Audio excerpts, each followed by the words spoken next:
Welcome, ladies and gentlemen. Welcome to yet another episode of the Statesman Podcast. So, we have an episode that we're supposed to deliver today, but there has been some developments in Harare, and we felt we need to run with this first, and then probably before the end of the weekend, we can then share with you the episode that was meant to be shared today. So, Zimbabwe's 2020 elections are already shaping up to be explosive, and President Mnangagwa is nearing the end of his term. But factions inside ZANU-PF, they are tearing each other apart over whether he should stay or step aside for his deputy Constantino Chiwenga. We have seen lavish birthday gifts, secret billion-dollar deals, and fiery accusations have turned what looked like a celebration into a political battlefield. So let's break down how these three events are reshaping the presidential race within ZANU-PF. So there has been a triangulation of three events that seem to be shaping the presidential title race in Zimbabwe. Now, for those who haven't been following this channel and the political events that are unfolding in Zimbabwe, here's a refresher. In 2028, President Mnangagwa's presidency comes to an end. A new leader must be elected to lead the party and represent the party in the 2028 harmonized elections.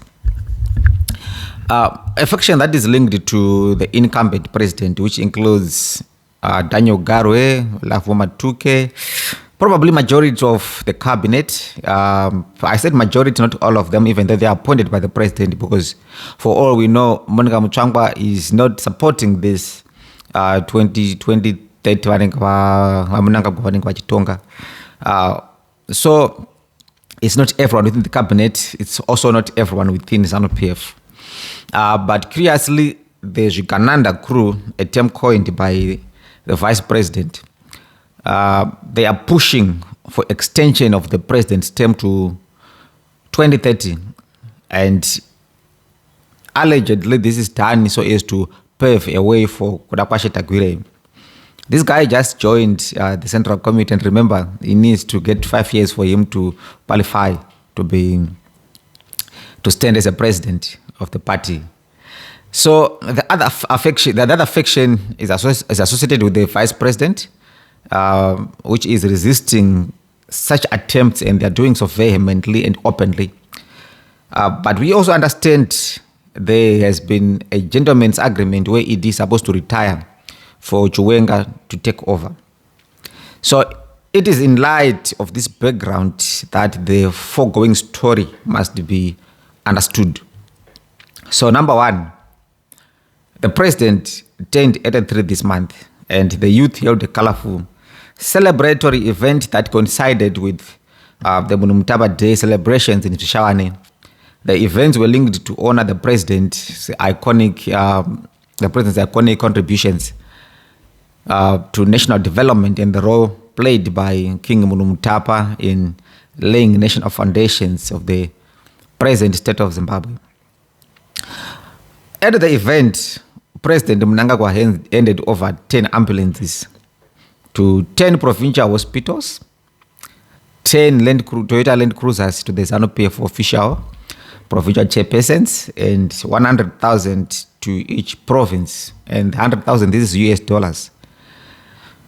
The money and cars were donated to the president as a birthday gift, but according to Presidential Communications handle, philanthropist and businessman Wikinochwa did this. And curiously, this happened just a month before ZANU-PF's national conference, which is supposed to take place in October. So this guy, businessman, who is coined as a businessman, though I don't think he's a businessman. I don't think many people think he's a businessman. These are really thieves and very corrupt people that are just siphoning money from the state. But what we all know is he's an ally of the presidential hopeful Kudakwashe Tagwire. Now, the second event that we need to talk about for this story to make sense is the 80th UN General assembly. They have a high-level week meeting this week. In the following week, September 22 to 29, that is. It's a global leaders summit, and they're going to convene in New York. And it's going to comprise of two events: the Climate Summit, September 24, where world leaders present new national climate action plans.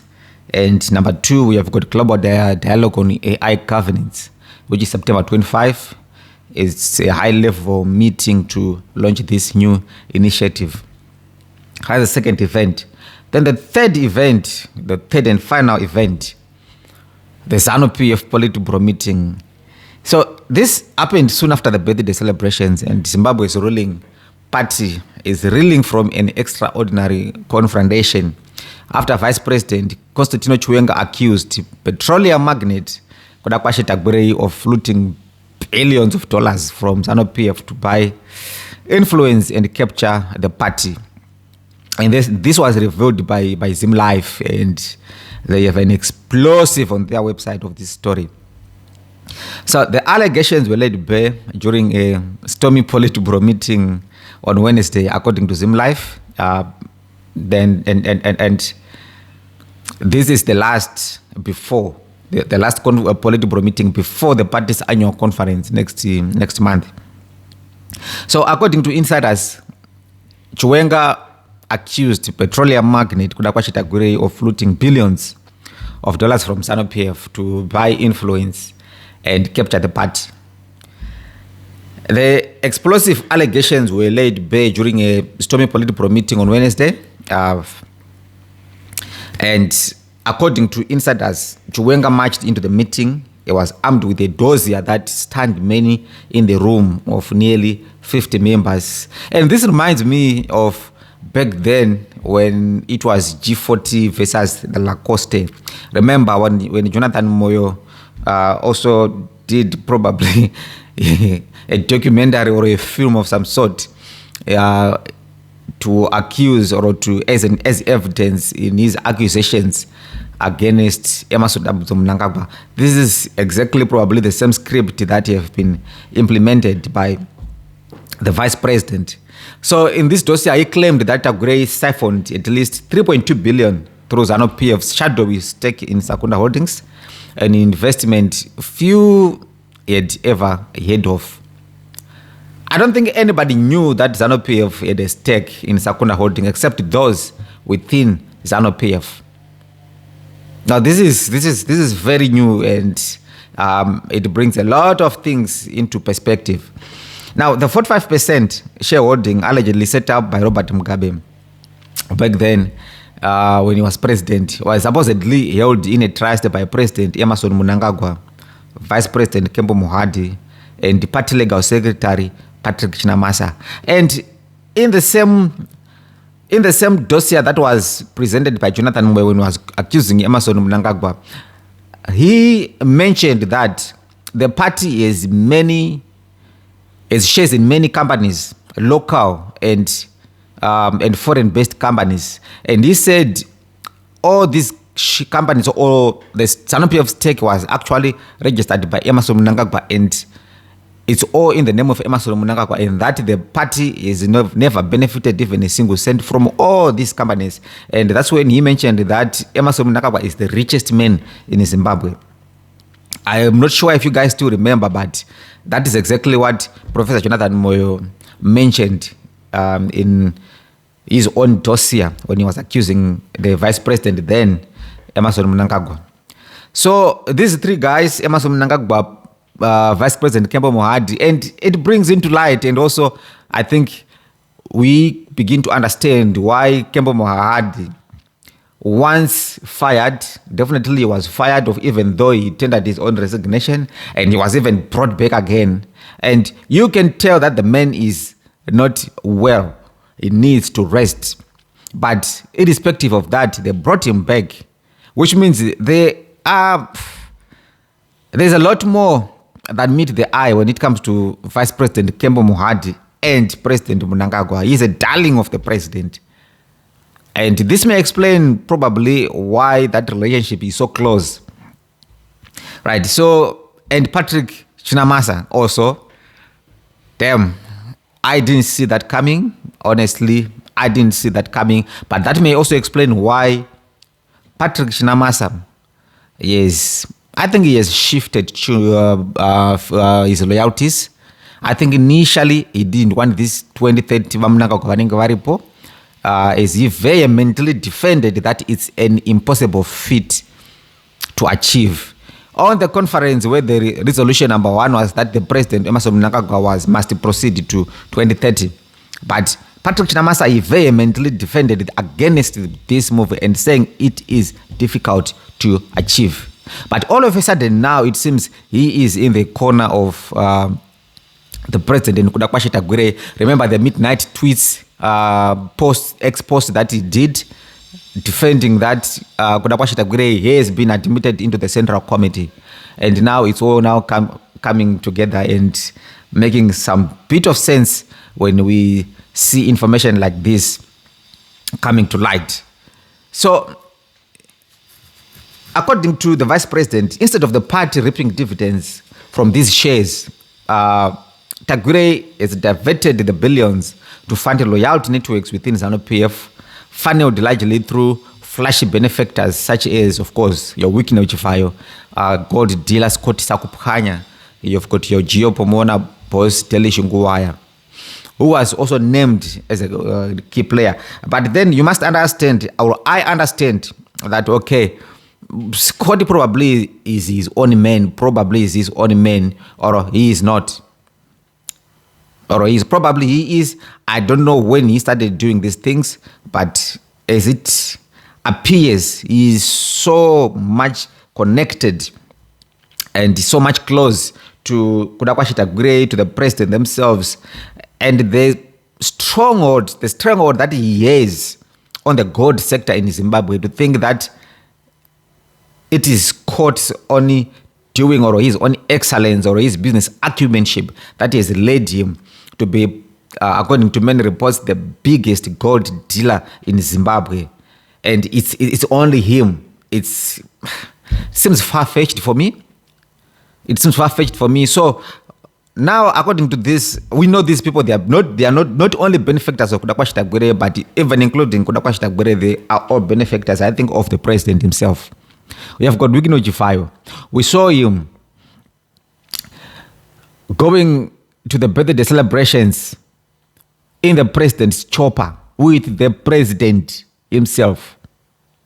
We have got Scott Sakuphanya, who literally controls the gold sector in Zimbabwe, the small-scale gold sector in Zimbabwe. And for all we know, the small-scale gold sector is the most lucrative one. It's moving more volumes than the big companies that are mining gold in Zimbabwe. And you have got your Deli Shunguwaya, from COVID tenders to Geo Pomona. You know, this guy is also fronting a lot of these tender deals that he is winning, and on whose behalf. And we all know Geo Pomona, as we made it understood in a few months ago, that one of the president's son is actually a shareholder in Geo Pomona, and also Deli Shunguwaya is also a shareholder there. So this is President Emmerson Mnangagwa written all over it. He is if Kudakwashi Tagwire, I've always maintained this, if Kudakwashi Tagwire is Queen Bee, ED is the king of the kingdom. There is no queen without a king. In Zimbabwe, we don't talk of queens. In Zimbabwe, there are kings in Zimbabwe. ZANU-PF is not ruled by queens. Never. ZANU-PF is ruled by kings. And this kingdom is run by Emmerson Mnangagwa. That is what I have always maintained. And no one can make me think that Kudakwashi Tagwire has so much power that he can capture the party, he can capture everyone, he can do what he wants. I think all of this is happening, and the man who is controlling everything is your president. My president also, Emmerson Mnangagwa. So Chiwenga said the party had never received a cent. Now, one source recounted him as saying that instead Tagwire was using what was essentially ZANU-PF's money to capture its structures. And this is happening with the complicity of the trustees. Now, Chris Muchangwa a few weeks ago, they even said this is not Kudakwashe Tagure's money, it's ZANU-PF's money, we can take it away from him. The party can take the money from him. Does it make sense now? I think it's making sense now. It was not all habra, and stuff like that.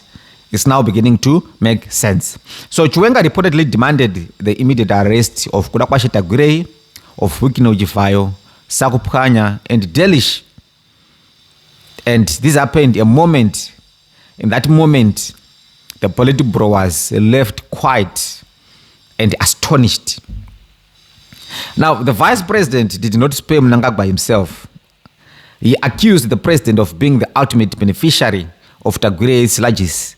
Chiwenga himself, he raised that Chifayo's high-profile handouts, including the last week's donation of 10 luxury vehicles and 1 million to provincial chairmen, were evidence of the rot. And in a curious twist of the narration of the events, the presidential spokesperson, George Jaramba, he rushed to clarify that the vehicles were actually party property. So, were they donated to the chairmen or were donated to the party? Maybe to the party. So, this contradicted Chifayo's boast that they were personal gifts, because Chifayo himself said they are personal gifts. And George Charamba now, he is spinning this to say, no, they are part of the property, but from where? So, this is a position that appeared to support Chiwenga's argument. Say, no, these came from Chifayo. These were personal gifts, according to his own handwriting, Wikino Jifayo. These are my personal gifts to the provincial chairpersons. Oh, this is developing into something very, very, very exciting, I must admit. I'm not ashamed to say that I want to see some fighting in ZANU-PF. I want to see some fighting in ZANU-PF. I really do want to see that happening, because without that, there can never be change in Zimbabwe. Honestly, they can't. We are not capable of dialoguing as a people. ZANU-PF is not capable of dialoguing as a people. They are capable of fighting. So let the punches trade faces. Let them trade faces. So the exchanges, they grew even sharper when State Security Minister Lafgo Matuke, a man from Mashingo, he accused Chiwenga of plotting to seize power by force. Damn, I didn't see this coming. And then Chiwenga, he snapped back, reminding Matuke of his Liberation War record and the loyalty to the party. The record of Chiwenga is known to everyone. It's not questionable. It's on record. So he even dared Matuke to ask Mnangagwa, who Chiwenga got out of the country in 2017 when Mugabe had fired him. So Chiwenga had to remind Lafu Matuke that you forget quickly what happened in 2017. That Emerson Mnangagwa was fired by the president. We all know what happened, the events that took place during that period. And Chiwenga, according to the source, said if he removed Mugabe and invited Mnangagwa back to lead from his South African exile base, what makes Matuke think that Chiwenga now, he wants to remove Mnangagwa undemocratically? And that was a puncher. That was a puncher. What makes you think today that I want to remove undemocratically a man that after having been chased away, after having faced arrest, I helped him escape? We know the story of his escape, how the military allowed Chiwenga to escape through their base in Mutare, after it has been made difficult or impossible for them to escape through the border. We know there were fights, there were gunshots exchanged. They had to return back into the country. It's only through the military. There's a military base in Mutare, which is on the border, but it's more like it's in a forest of some sort. I have only been there once. And that is the exit that they used to exit the country. And it was Chiwenga who made the calls to say the military, they made a call to that military base to say this guy will be coming and let him pass, help him to pass through. And then he passed through. And now this is exactly what Chiwenga is reminding everyone. And Mnangagwa clearly unsettled. He announced that a committee of Obetimpof, Opamchinguri, and Chinamasa would investigate Chiwenga's claims. The claims against the capture of the party, probably out of the state, by Wikino Jivayo, Delishunguwaya,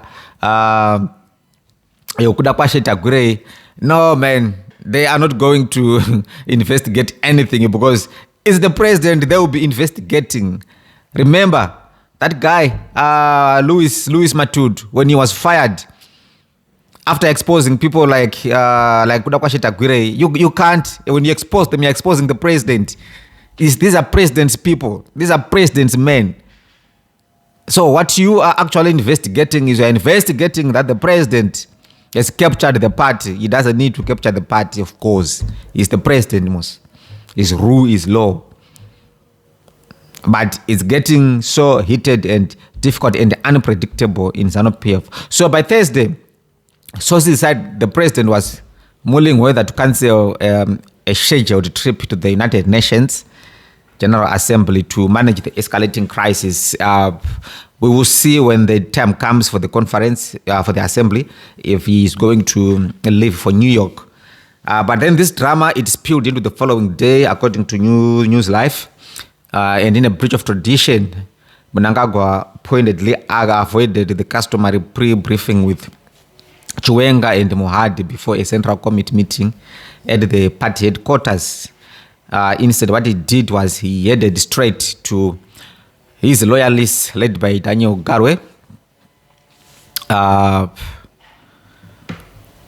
Not to his loyalists led by Daniel Garwe, but to the main hall, forcing his deputies to scramble downstairs to catch up with him, to play catch up with him.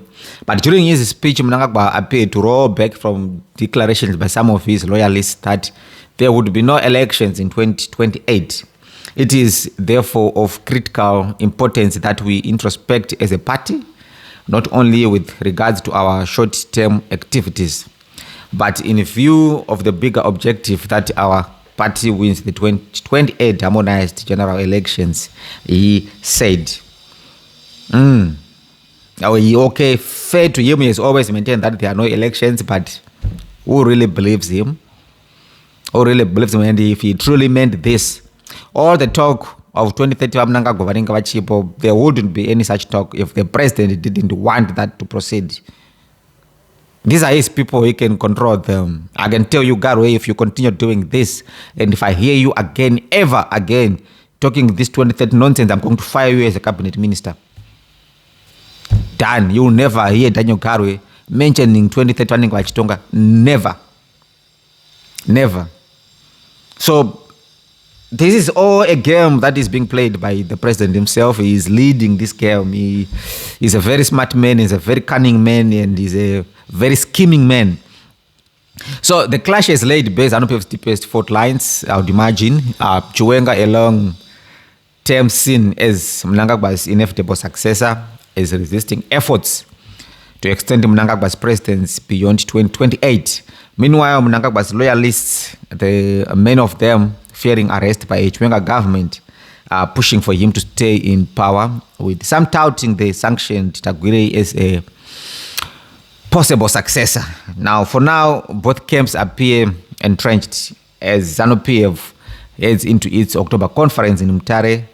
The confrontation has set the stage for a bruising power struggle at the very heart of the party. I would like to give credit to Zimlai for breaking this story. That's where I got it from. So, conclusively, I would say what has looked like loyalty has exposed deep cracks. Chiwenga's dossier, Tagwire's billions, and Mnangagwa's shaky grip on power are no longer whispers. Now they are in open fight. Open fight, and at the very top of ZANU-PF. And this is happening as the party heads into its annual conference. And one question hangs over Zimbabwe: will Mnangagwa survive this storm? Or are we watching the beginning of a brutal succession war?